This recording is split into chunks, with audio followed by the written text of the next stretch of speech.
കൊള്ളാവോ? സാധനം ഒക്കെ അല്ലേ, എടുക്കല്ലേ?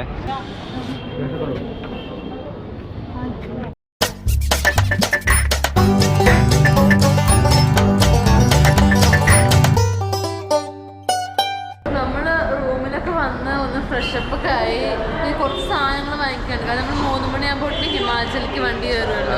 അപ്പം അതിന് മുന്നേ കുറച്ച് സാധനങ്ങൾ വാങ്ങിക്കാണ്ട്. നേരത്തെ പറഞ്ഞ മാതിരി ഗോപ്രോ ട്രൈപോഡ് പൊട്ടിയിട്ടുണ്ടായിരുന്നു, ട്രൈപോഡ് വാങ്ങിക്കണം. പിന്നെ എല്ലാ ചാർജറിന്റെ കേബിളുകളും കണ്ടിന്യൂസ് ആയിട്ട് ഉപയോഗിക്കുന്നതുകൊണ്ട് അതിന് പലതരം പോർട്ടുകളിൽ നിന്നായ കാരണം അതിന് കംപ്ലൈന്റ് നന്നായി വരുന്നു. കംപ്ലൈന്റ് ഉണ്ട്. അതുപോലെ തൊപ്പി വാങ്ങിക്കണം. ചാന്ദിനി ചൗക്ക് ഇവിടുന്ന് അടുത്താണ്. ഞാൻ പോവാ, മാസ്ക് ഇടല്ലേ. അപ്പൊ നമ്മളിപ്പോ ഉള്ളത് ചാന്ദിനി ചൗക്കിലാണ്. ഇവിടെ കുറെ ഡ്രസ്സിന്റെയും മെയിനായിട്ട് ചാന്ദിനി ചോക്ക് ലെഹങ്കയുടെ മാർക്കറ്റാണ്.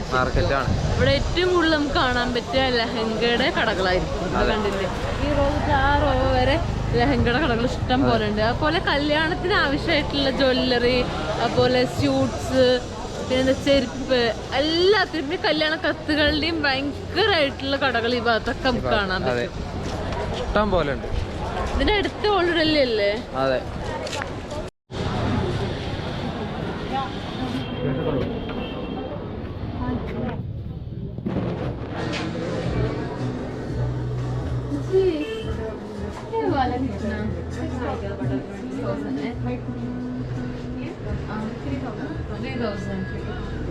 നല്ല ലാഭം ഇവിടുന്ന് വാങ്ങിക്കാൻ നല്ല കിട്ടപ്പോ. ആ കല്യാണത്തിന് ഞാനേ അതിനൊരു സമയത്ത് ഇതുപോലെ റെന്റിന്റെ മാലൊക്കെ നോക്കണ സമയത്ത് നമ്മുടെ നാട്ടിൽ നല്ല റെന്റ് വാങ്ങിക്കുന്നുണ്ട്. ഒരാഴ്ചക്കൊക്കെ 8,000 വാങ്ങിക്കുന്നത്. ഇവിടെ വന്നു കഴിഞ്ഞാൽ നിങ്ങൾക്കത് 3,000 അതുപോലെ തന്നെ 4,000 രൂപയ്ക്കൊക്കെ നിങ്ങൾക്ക് സ്വന്തമായിട്ട് പർച്ചേസ് ചെയ്തതിന് ശേഷം നിങ്ങൾക്ക് വേണമെങ്കിൽ വിൽക്കും ചെയ്യാം.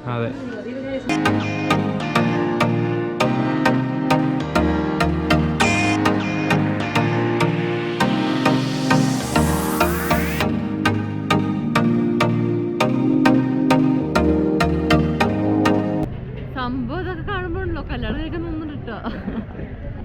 പണ്ട് ബോബിച്ചേട്ടൻ പറഞ്ഞ പോലെ ഇതൊക്കെ കാണുമ്പോ വീണ്ടും കല്യാണം കഴിക്കാൻ തോന്നുന്നു. പക്ഷേ നമ്മള് കല്യാണം കഴിച്ചിട്ടില്ലല്ലോ, പെട്ടെന്ന് തന്നെ കല്യാണം കഴിക്കാൻ തോന്നുന്നുണ്ട്. ഇതൊക്കെ ആയിരിക്കും നിനക്കല്ലേ?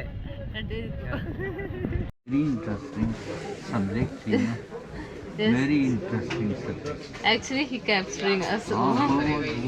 It's very good, nice to capture me because many people capture me. Actually, I like you so much when I saw you. Thank you. അപ്പൊ നമുക്ക് ഈ ഷോപ്പിൽ നിന്നാണ് ഗോപ്രോന്റെ കുറച്ച് സാധനങ്ങളൊക്കെ കിട്ടിയത്. നമുക്ക് മറ്റുള്ള സ്ഥലത്തൊക്കെ അന്വേഷിച്ചപ്പോ വളരെ റേറ്റ് ഉണ്ടായിരുന്ന സാധനം ഇവിടെ പ്രൈസിന് പുള്ളി തന്നു. അതെ, നല്ല മനുഷ്യൻ. അതെ, നമുക്ക് അവിടുന്ന് പുള്ളിയുടെ അടുത്ത് നമ്മൾ ബാർഗെയിൻ ചെയ്യാനൊന്നും നിന്നില്ല. കാരണം നമ്മൾ ബാക്കിയുള്ള എല്ലാ ഷോപ്പിൽ ചോദിച്ചപ്പോഴേക്കാൾ ഒരു റീസണബിൾ ആയിട്ടുള്ള ആ ഒരു സാധനത്തിന് അതിന്റെ ആ ഒരു സാധനത്തിന്റെ വാല്യൂക്ക് അനുസരിച്ചിട്ടുള്ള ഒരു എമൗണ്ടേ മൂപ്പര് പറഞ്ഞിട്ടുള്ളൂ. അതുപോലെ തന്നെ പിന്നെ പറയാൻ ആള് തൃശ്ശൂരൊക്കെ വന്നിട്ട് ആൾക്ക് തൃശ്ശൂർ ഭയങ്കര ഇഷ്ടമാണൊക്കെ പറഞ്ഞു ഞങ്ങളോട്. തൃശ്ശൂർ പൂരാണ് മൂപ്പർക്ക് ഏറ്റവും ഇഷ്ടമുള്ള festival, one of the festival in India. അതെ. സോ നമുക്ക് ഇനി കുറച്ചുകൂടി സാധനം വാങ്ങിക്കണം, തൊപ്പി വാങ്ങിക്കണം. അപ്പൊ നമ്മൾ അതിന് വേണ്ടി പോകണം. നമ്മൾ അവിടുന്ന് കുറച്ചും കൂടി ഫ്രണ്ടിലേക്ക് വന്നിരിക്കുന്നു. ജുമാ മസ്ജിദ് ഏരിയക്കാണ് പോയിക്കൊണ്ടിരിക്കുന്നത്. അവിടെ ഈ നല്ല ഹോട്ടൽസും ഒക്കെ ഉണ്ടാവും. അവിടെ ബിരിയാണി കഴിക്കാനുള്ളൊരു മൂഡിലാണ് ഇപ്പൊ വെച്ചാല് നമ്മള് 2-3 ദിവസമായില്ലേ. അതെ, ജയ്പൂരിട്ട് ശേഷം പിന്നെ അങ്ങനെ ഭക്ഷണം അങ്ങനെയുള്ള ഇതൊന്നും കഴിച്ചിട്ടില്ലല്ലോ. രാത്രി കഴിച്ചൊന്നും ഓർമ്മയില്ലേ? മറന്നോ? എല്ലാം മറന്നു തോന്നുന്നു. ഞാൻ പറഞ്ഞിരിക്കുന്നതൊക്കെ നമ്മളപ്പോ ടൂട്ടൂക്ക് പിടിച്ചിട്ടാണ് പോണത്. നല്ല രസാട്ടോ ഇതില് ടൂട്ടൂക്ക് ഇങ്ങനെ വെറുതെ ഇങ്ങനെ പോവാൻ. വെറുതെ 10 രൂപയുള്ളൂ. കാരണം ഇന്നലെ ഒരുപാട് നടന്നിരിക്കുന്നു. അപ്പൊ അതുകൊണ്ടൊക്കെ തന്നെ കാലും നടുവൊക്കെ നല്ല വേദനയാണ്. ജുമാ മസ്ജിദ് അടച്ചിട്ടില്ല. ഉച്ചക്ക് മറ്റേ ളുഹർ നമസ്കാരത്തിന്റെ അടുത്താണ് ആ സമയത്താണ് തുറക്കുള്ളൂ.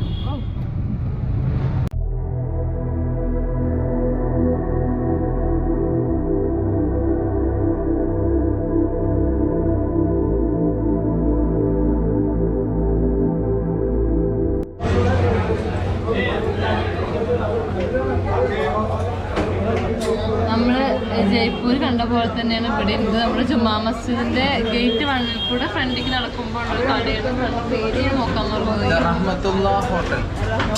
ഹോട്ടൽ. അതേപോലെ തന്നെ പറഞ്ഞില്ലേ ഭിക്ഷാടനം ചെയ്യുന്ന ആൾക്കാർക്ക് ഒക്കെ ഭക്ഷണം കഴിക്കാൻ നല്ല സൗകര്യമായിട്ട് ചെയ്തു. കാശില്ലാത്ത ആളുകൾക്ക് ഭക്ഷണം അവര് സൗജന്യമായിട്ട് അതും നമുക്കൊക്കെ തരുന്ന അതേ റൊട്ടിയും ചിക്കൻ കറിയും ഒക്കെ തന്നെയാണ് അവരവിടെ കൊടുക്കുന്നത്. ചിക്കനാണോ മട്ടനാണോ എന്നുള്ള അറിയില്ല കൊടുക്കുന്നത്. ഭയങ്കര നല്ലൊരു കാര്യമാണ്. നമ്മൾ ഓർഡർ ചെയ്ത ചിക്കൻ ബിരിയാണി വന്നിരിക്കുന്നു. നമ്മളൊരു മട്ടൻ കുറുമയും ഒരു റുമാറൊട്ടി പറഞ്ഞാലോ എന്ന് വിചാരിക്കുന്നുണ്ട്. കാരണം നമ്മൾ രാവിലെ ഒന്നും കഴിച്ചിട്ടില്ല. അപ്പം അതുകൊണ്ട് ചിക്കൻ ബിരിയാണി ഇതാ തീർക്കുന്നു. നല്ല ടേസ്റ്റ് ഉണ്ട്. കളർ കണ്ടപ്പോൾ വിചാരിച്ചത് ഭയങ്കര സ്പൈസി ആയിരിക്കും. പക്ഷെ നോർമലി നമ്മുടെ നാട്ടിൽ ബിരിയാണിയൊക്കെ പോലെ ബിരിയാണി അല്ല ആക്ച്വലി. നമ്മുടെ നാട്ടിൽ മന്തി ഇല്ല. അതാണ് തോന്നുന്നു ഇവിടുത്തെ ബിരിയാണി. ഇതേ മട്ടൻ കുറുമി റുമാൻ റൊട്ടി ഇങ്ങനെ ഉണ്ട്. അത് ഒഴിക്കരുത്, ഇങ്ങനെ മുക്കി മുക്കി കഴിക്കണം. ഇതോടെ വെച്ചിട്ട്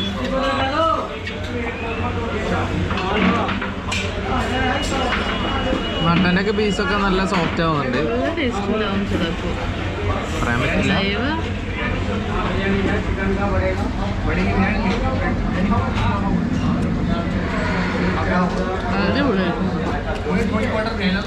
നല്ല ക്വാളിറ്റിയുള്ള മീറ്റ്, ഫ്രഷാണ്.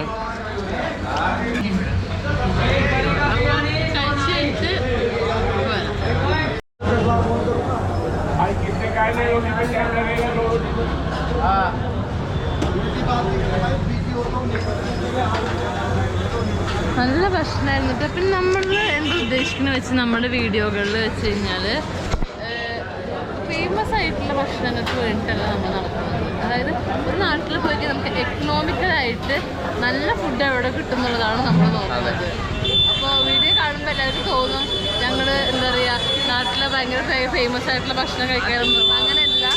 നമുക്ക് ഇവിടെ നമ്മളെവിടെ പോയി നമുക്ക് അവിടുത്തെ ഭക്ഷണം കുറവിന് പൈസ കുറവിന് എവിടെ നല്ല ഭക്ഷണം കിട്ടുന്നതാണ് നമ്മൾ നോക്കുന്നത്. അതെ, ഇവിടെ ഇപ്പോൾ ഈ ആളുകൾക്ക് ഭക്ഷണം കൊടുക്കുന്ന ഹോട്ടലൊക്കെ കണ്ടപ്പോൾ അത് നമ്മൾ ഇവിടെ കയറി കഴിക്കുന്നതുകൊണ്ടാണ് ഇവർക്ക് ബിസിനസ് ഉണ്ടാവുന്നത്.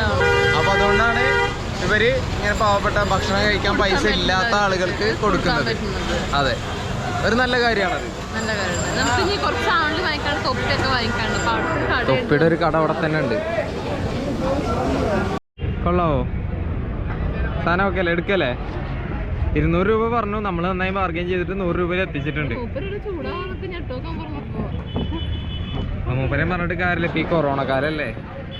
അപ്പൊ നമ്മള് ഇന്ന് ഫുള്ള് ഡൽഹി ഒക്കെ കറങ്ങി. അപ്പൊ ഈ വീഡിയോ ഇവിടെ അവസാനിപ്പിക്കുന്നു. ഡൽഹി വിശേഷങ്ങൾ ഇവിടെ തീരുന്നു. ഇനി അടുത്ത് ഹിമാചൽ വിശേഷങ്ങളുമായിട്ട് ഞങ്ങൾ. അപ്പൊ വീഡിയോ ഇഷ്ടപ്പെട്ട ലൈക്ക് ചെയ്യുക, ഇഷ്ടപ്പെട്ടില്ലെങ്കിൽ ഡിസ്ലൈക്ക് ചെയ്യുക. നിങ്ങൾക്ക് പറയാനുള്ള അഭിപ്രായങ്ങളും നിർദ്ദേശങ്ങളും ഒക്കെ കമന്റ് രൂപത്തിൽ എഴുതുക.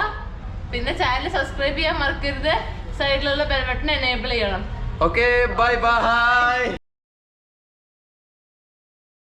വീഡിയോ ഇഷ്ടപ്പെട്ട ലൈക്ക് ചെയ്യുക, ഷെയർ ചെയ്യുക. വീഡിയോ ഇഷ്ടപ്പെട്ട check the mic and make sure it sound right, boys.